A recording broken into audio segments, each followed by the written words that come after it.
नमस्कार मित्रांनो, मनोज ढोळे चॅनलमध्ये आपलं पुन्हा एकदा स्वागत. आणि माझं नाव आहे मनोज आणि आज मी तुम्हाला सांगणार आहे की वोटिंग लिस्टमध्ये आपलं नाव कशा पद्धतीने सेव्ह करायचं आणि ते सुद्धा ऑनलाईन. तर मित्रांनो, मतदार यादीमध्ये आपले नाव समाविष्ट करण्यासाठी हा व्हिडिओ तुम्हाला नक्की कामात पडेल. तर चला मग बघूया की मतदार यादीमध्ये आपले नाव कशा पद्धतीने सबमिट करायचे. तर चला या मग.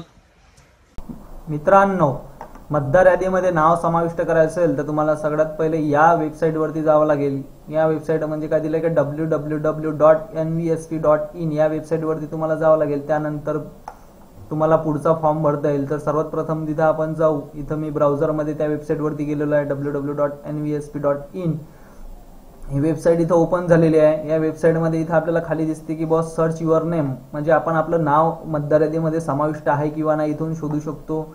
किंवा apply online for registration new voter, इथं वेगवेगळ्या माहिती दिलेल्या आहे. आणि आपलं बूथ वगैरे कोणतं आहे ते पण सुद्धा आपण इथून बघू शकतो. तर चला मित्रांनो, आपण नवीन वोटिंग कार्डमध्ये आपलं म्हणजे वोटर लिस्टमध्ये नाव कशा पद्धतीने समाविष्ट करायचं ते बघू. तर इथं सगळ्यात पहिले दिलेलं apply online for registration for new voter. तर मग आपण इथं क्लिक करायचं आहे. इथं क्लिक केल्यानंतर इथं दिसते किंवा फॉर्म नंबर 6 म्हणजे नमुना 6, जो फॉर्म 6 आहे, इथून आपण हा जर भरला तर आपल्या मतदार यादीमध्ये नाव समाविष्ट होत असते. तर इथं आपल्याला जी भाषा लागली ती आपण भाषा निवडू शकतो. इथं हिंदी वगैरे दिलेली आहे किंवा मराठी सुद्धा दिलेली आहे. जी लागली ती भाषा आपण घेऊ. सपोज मी मराठी घेतली, मराठी आणि इंग्लिश मग दोन्ही दिसेल त्यामध्ये. मग इथं आपला स्टेट, आपला जो स्टेट आहे तो स्टेट इथून निवडू शकतो आपण. महाराष्ट्र असेल महाराष्ट्र. त्यानंतर इथं विधानसभा दिलेला आहे. विधानसभा आपल्याला आपली माहित असणं गरजेचे आहे मित्रांनो, आपण कोणत्या विधानसभामध्ये राहतो. नाहीतर आपलं नाव कोणत्या पण ठिकाणी चाललं जाईल. तर हे आपल्याला व्यवस्थित निवडणे आहे. जळगाव जामोद समजा एक्झाम्पल. त्यानंतर इथं फर्स्ट नेम म्हणजे नाव, आपलं नाव. इथं नाव लिहायचं जे आपलं नाव असेल ते, समजा एक्झाम्पल. इथं आडनाव, जे आपलं आडनाव असेल ते इंग्लिशमध्ये टाईप करायचं. इंग्लिशमध्ये टाईप केल्यानंतर इकडे ऑटोमॅटिकली मराठीमध्ये येऊन जाते. त्यानंतर पुरुष किंवा स्त्री, पुरुष असेल पुरुष, स्त्री असेल स्त्री. त्यानंतर इथं 1 जानेवारीला म्हणजे 2017ला तुमचं वय किती आहे, किंवा मग डेट ऑफ बर्थ माहिती असेल तर डेट ऑफ बर्थ. त्यानंतर कोणत्या राज्यात राहतात ते. त्यानंतर तुमचा जिल्हा. त्यानंतर तुमचं गाव, तुमचं जन्म ठिकाण. पूर्ण फॉर्म हा तुम्हाला इंग्लिशमध्येच भरायचा इथं. त्यानंतर वडिलांचे नाव जे असेल ते वडिलांचे नाव इथं इंग्लिशमध्ये टाईप केलं की इकडे ऑटोमॅटिकली मराठीमध्ये घेते ते. किंवा मग इथून कीबोर्डच्या माध्यमातून तुम्ही जसं लागलं तसं याच्यामध्ये चेंज करू शकता. त्यानंतर इथं काय दिलेलं आहे, आडनाव. परत आडनाव टाकायचं आहे. इथे ऑटोमॅटिक नाव घेऊन घेते मराठी. त्यानंतर हे वरती आपण जे नाव दिलं ते आपले कोण आहेत, फादर आहे, मदर आहे किंवा हजबंड आहे. त्यानंतर आपला घर क्रमांक. मित्रांनो लक्षात असू दे, आपल्याला आपला घर क्रमांक हा एकदम व्यवस्थित टाकावा लागतो. जर आपण घर क्रमांक हा चुकीचा टाकला तर आपला मतदार यादीमध्ये ज्या वेळेस नाव समाविष्ट होते तर तुम्ही तुमच्या एरियामध्ये, तुमच्या घराच्या बाजूच्या त्या लिस्टमध्ये तुमचं नाव दिसत नाही. तुम्ही दुसऱ्या कुठे कोणत्या वार्डामध्ये, कोणत्या दुसऱ्या एरियामध्ये फेकल्या जाता. तर मित्रांनो, तो सगळं डिपेंड असते घर क्रमांकावरती. म्हणजे तुम्ही कोणत्या घरामध्ये राहता, तुमचा घराचा क्रमांक काय आणि वार्ड नंबर काय ते तुम्हाला नक्की माहीत असायला पाहिजे. त्यानंतर तुमचा एरिया, रस्ता वगैरे व्यवस्थित लिहायचा इथं. त्यानंतर तुमचा पिनकोड. त्यानंतर परत जिल्हा वगैरे आणि मोबाईल नंबर आणि ईमेल आय डी. म्हणजे मोबाईल नंबर आणि ईमेल आय डी जेव्हा तुमचं म्हणजे नाव मतदार यादीमध्ये समाविष्ट होईल तर तुम्हाला मेसेज येऊन जाईल.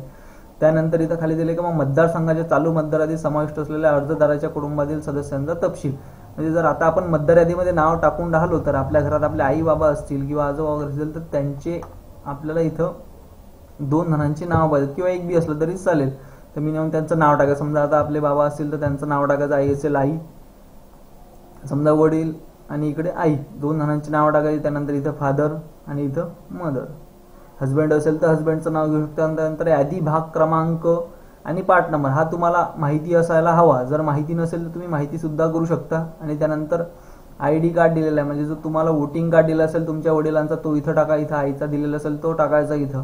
आता हा यादी भाग वगैरे कसा क्रमांक माहीत करायचा मी तुम्हाला लगेच सांगतो थोड्या वेळात. त्याच्या आधी खाली यायचं आपल्याला. इथं आपले छायाचित्र अपलोड करायला सांगितलं. म्हणजे इथून आपण आपला फोटो सुद्धा अपलोड करायचा. इथं चूज फाईल घ्यायचं आणि इथं आपल्याला कम्प्युटरमध्ये आपला फोटो आधी स्कॅन करून ठेवावा लागेल. मग तो निवडायचा आणि ओपन करून घ्यायचा, म्हणजे तो इथं अपलोड होईल. नंतर लगेच आपलं एखादा ID प्रूफ म्हणजे ॲड्रेस प्रूफ लागते. इथं आयडेंटिटी प्रूफ म्हणजे काय, आधार कार्ड, म्हणजे ज्याच्यावरती तुमचा फोटो वगैरे असेल तो. ते ID प्रूफ तुम्ही इथून अपलोड करा. त्यानंतर पत्ता, पत्ता प्रमाण म्हणतं, म्हणजे जेव्हा तुम्ही राहता कुठे त्याचा ॲड्रेस प्रूफ, म्हणजे एक्झाम्पल तुमचं राशन कार्ड किंवा इलेक्ट्रिक बिल वगैरे असेल घरचं, तर ते तुम्ही इथं अटॅच करू शकता. त्यानंतर इथं कोणत्या दिनांकाला तुम्ही अप्लाय करून राहिले ते इथं दिनांक टाकायची, म्हणजे सपोज मी आज करून राहिलो तर आजची दिनांक टाकेल. त्यानंतर इथं खाली येऊन घ्यायचं आणि सेव्ह बटनावरती क्लिक करायचं. आता आपल्याला सेव्ह जर करायचं असेल, म्हणजे सेव्ह याच्यासाठी की जर आपल्याला पुन्हा याचं काम पडत असेल किंवा मी थोडा एडिट करेन चेंज करेन, तर सेव्ह म्हणजे तात्पुरता सेव्ह होते पण तो सबमिट होत नाही. तर आपल्याला पूर्ण सबमिट करायचं असेल तर इथं पाठवा बटनवरती क्लिक करावं लागेल. तर सर्वात प्रथम आता आपल्याला ही 2 गोष्टी राहिलेल्या आहेत की बाबा यादी भाग आणि अनुक्रमांक कसा माहीत करायचा आपला आई वडिलांचा. तर त्यासाठी परत मी nvsp.in वरती जातो इकडे वेगवेगळ्या टॅबमध्ये, आणि इथं दिसते की मला search your name in electoral, म्हणजे इथं आपण ना क्लिक करायचं. इथं क्लिक केल्यानंतर एक वेगळी वेबसाईट ओपन होते electrolsearch.in, आणि याच्यामध्ये काय करायचं की आपल्याला आपल्या आई वडिलांचं नाव शोधायचं आहे. म्हणजे समजा एक्झाम्पल नेम, त्यांचं नाव, त्यानंतर त्यांची जन्मतिथी माहिती असेल जन्मतिथी, किंवा एक अंदाजी वय की किती असेल ते, त्यानंतर मेल आहे की फिमेल आहे.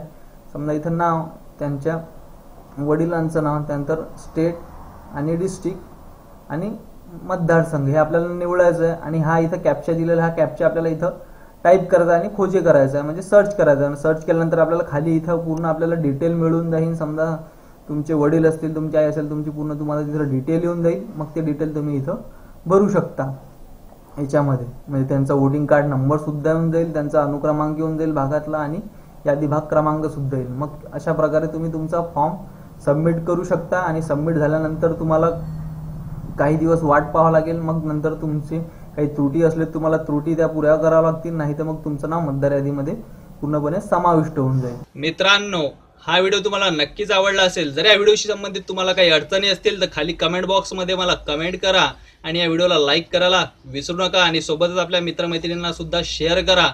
मित्रांनो, माझं चॅनल आहे मनोज ठवळे आणि माझं नाव आहे मनोज, आणि माझ्या चॅनलला सबस्क्राईब करायला अजिबात विसरू नका, कारण मी पोहोचवतो तुमच्यापर्यंत रोज नवीन नवीन टिप्स, त्या तुमच्या नक्कीच कामात पडेल. धन्यवाद.